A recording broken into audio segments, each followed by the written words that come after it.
Bon, il a marqué des buts en début d'année, janvier, février. Bon, là, il a eu une longue période de disette, comme ça peut arriver, comme c'est arrivé aussi à certains en équipe de France. Avec nous, il reste sur 4 buts. Il était présent à la Coupe du Monde. Il a joué des matchs.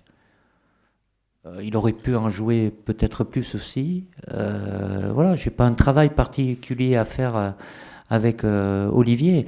Et malgré tout, quand vous faites le bilan de sa saison, il y a la première partie, il y a la deuxième, en comptant évidemment les 4 buts qu'il a mis avec l'équipe de France, il est à 25 buts. C'est pas quand même négligeable.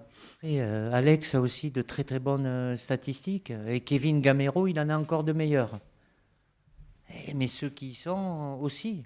J'ai beaucoup d'attaquants qui marquent de buts. Après, je ne suis pas là pour les empiler non plus. J'ai 6 joueurs offensifs.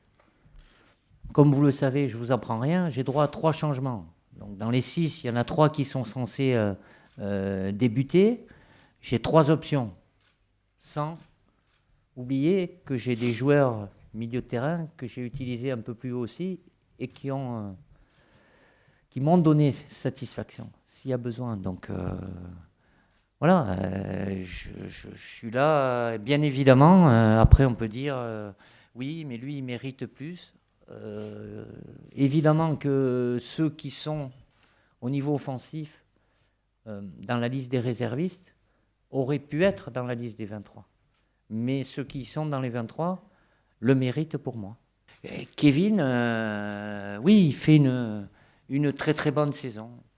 Et voilà, dans un registre un peu différent par rapport à Olivier Giroud ou Dédé Gignac.